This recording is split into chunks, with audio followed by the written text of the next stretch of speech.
two group exchange. Two group exchange in a molecule. Two group exchange in a molecule. So that is readily produce enantiomers. Okay, readily produce enantiomers or diastereomers. Okay, so that will give either enantiomers or diastereomer. Two possibilities are expected. Two group exchange in a molecule, that will give enantiomers or diastereomers. And very important concept is, see, now if one chiral center is there, if any molecule having a one chiral center, okay, so in this case what happens, see, if you go for two group exchange, okay, one chiral center, two group exchange, this is resultant to give enantiomers. This is resultant to give enantiomers. One chiral center, two group exchange, directly give enantiomers. Okay. Now I would like to take, see here, if any molecule having a two chiral centers, okay, if any molecule having a two chiral centers, now here I would like to take two group exchange. Two group exchange. If you take two group exchange here, now see, that will gives a diastereomers. So finally I would like to say is one chiral center, two group exchange, enantiomers. Now two chiral centers, two group exchange, now see, that will gives enantiomers. So this you can understand by taking a best example with the help of a normal lactic acid by changing their two group exchange. Okay. So now see, I would like to take one chiral center. Okay. One chiral center means, see, this is a one chiral center. This is one chiral center. And see, your target is, see, two group exchange. Exchange any one, any two, one molecule, any two groups you can exchange. Okay.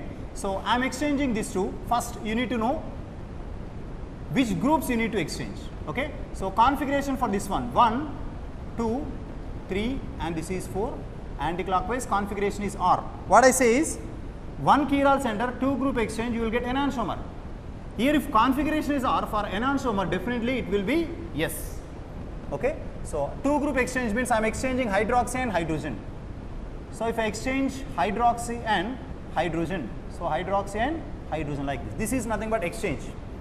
Okay. Now see the configuration, 1, 2, 3 and this is 4. Now observe carefully clockwise. Clockwise means configuration is yes. Okay. Now one more possibility, you can exchange these two even. Okay. So here I am taking hydrogen, next it is hydroxy. Now methyl is going to be written in top, now carboxylic acid is written in bottom. Okay. Now here first priority, second priority and what is this, third priority and this is fourth priority.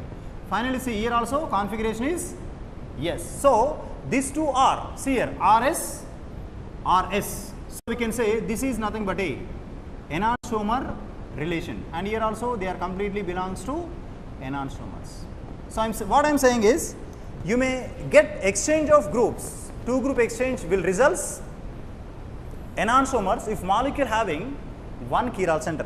If molecule having two chiral centers, if any molecule having two chiral centers, two group exchange will give diastereomers. Okay. So best example, see, I would like to take one more example here. See, this is A, B, C. Now here it is one more I would like to take. Now see, here it is. This is C, B, A.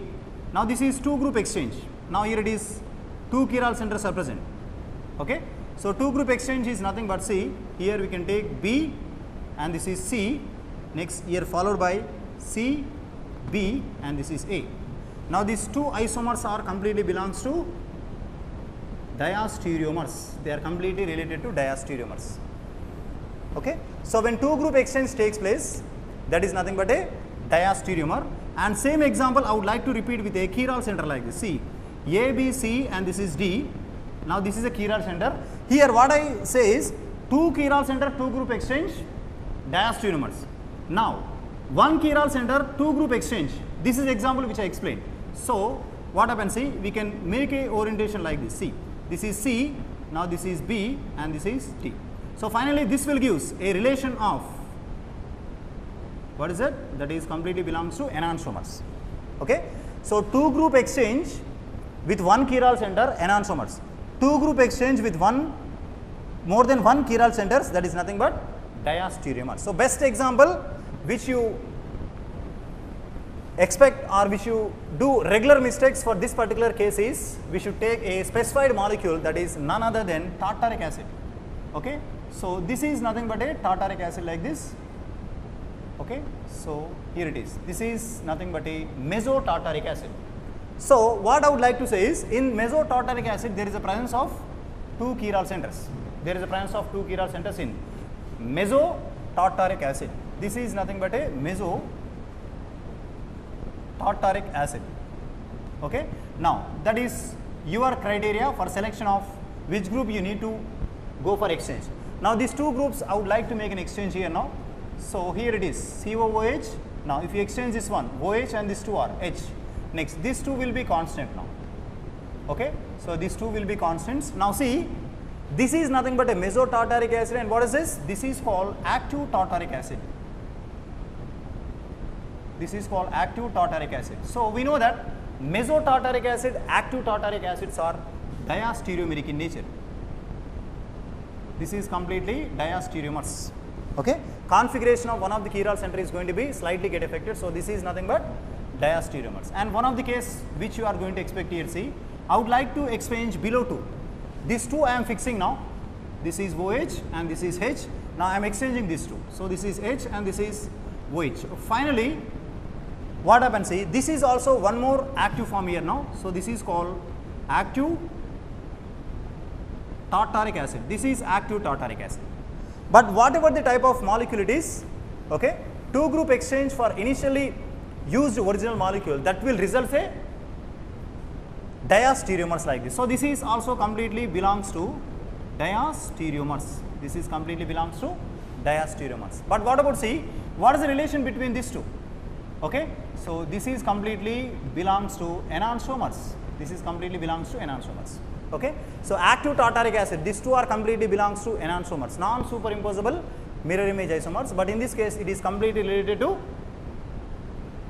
mesotartaric acid. Mesotartaric acid is corresponding active form, okay, is going to give a diastereomeric form, and this is going to give a diastereomeric form, and these 2 isomers are completely belongs to active isomers. Active isomers are nothing but enantiomers, and this is completely belongs to diastereomers like this. Okay.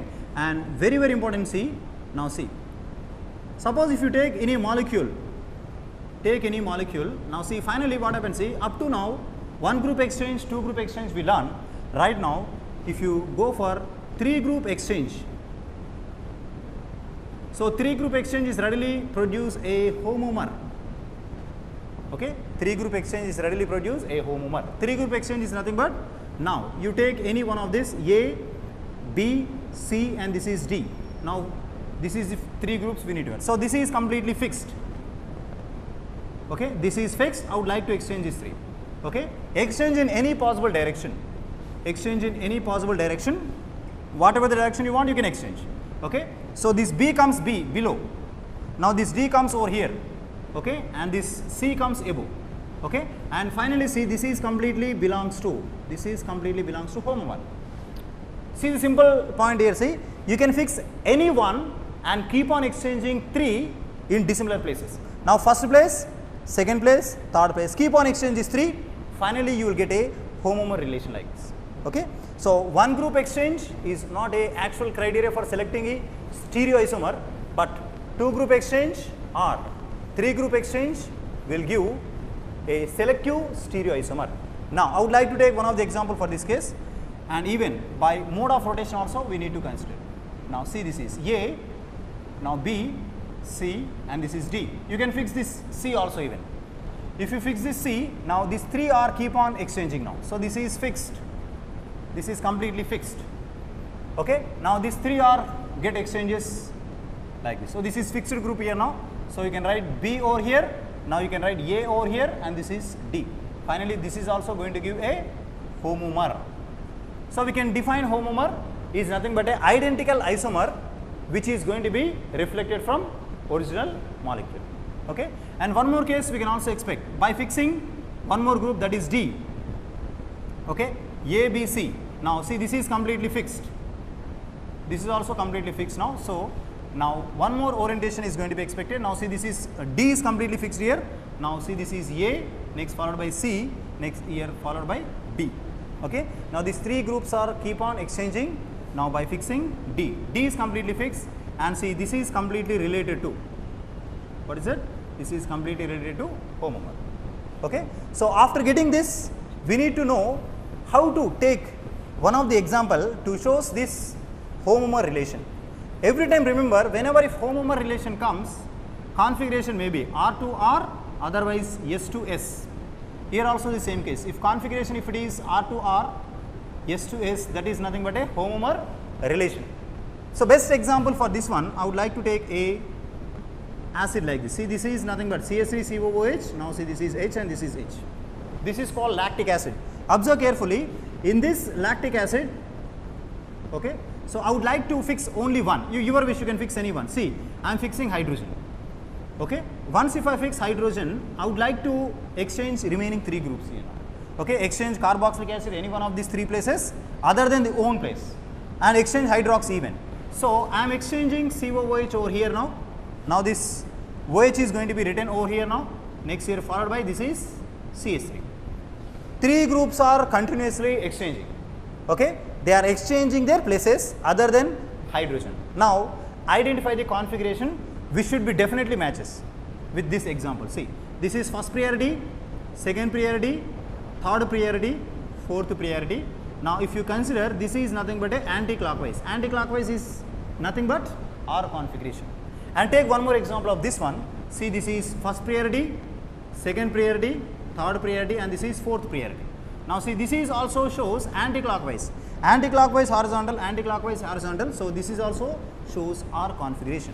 So wherever R and R comes, this is completely belongs to homomer. This is one of the evidence while taking a molecule in the relative isomer, that is R configuration, and this and this. And take one of the molecule with their relevant position changes. Relevant position changes, one horizontal and one vertical. So already we use one horizontal group. Now take one of the example for vertical group like this. So I would like to fix CS3. Okay, fix CS3 and take remaining 3 groups for exchanging factor. Okay. So now I would like to take hydroxy over here. Now I would like to take COOH over here now. So if whenever if you take this hydrogen as it is place, you should not consider that this molecule should not be coincide. Okay. If you exchange this hydroxy COOH, see here only these 2 are exchanging now. So if you exchange these 2, if you are fixing this one, see, this is not a proper way of writing the molecule. You should not write like this. Okay. Even though if you are fixing one, okay, definitely 3 should changes their places. If 3 is not changing their places, only 2 is changing their places, that is not a 3 group exchange. 3 group exchange is nothing but you should take like this C. Okay. Now I am taking CS3 and that is a fixed group now. This is completely a fixed group. Okay. So here it is completely a fixed group like this. Okay. Now make a 3 group exchange such a way that 3 groups should not reorganize, at least one group should not reorganize its original place. Okay. So here I would like to write OH. Now here I would like to write hydrogen. Now here I would like to write COH. Observe carefully, out of these 3 groups are exchanges. Configuration for this one with number of examples, it is confirms that R. But in this case, first priority, second priority, third priority, and this is fourth priority. See, this is clockwise. Clockwise means it should be R configuration. So here see, this is first priority, second priority, third priority, we are going to expect now. So this is R configuration, we are going to expect 1, 2, 3 clockwise. Clockwise, that is R. So R and R is belongs to, okay. So this is completely belongs to homomer. This is completely belongs to homomer here now. Okay. So here we are taken R. Why? Because now least priority is in vertical. If least priority is in horizontal, okay, so it is completely get inverted. Okay. So now homomer relation is completely we are explained with the help of this corresponding isomer like this. Okay. And one more example is going to be explained in order to know whether isomer is a homomer or enantiomer or diastereomer with respect to their corresponding molecular group exchange. Okay.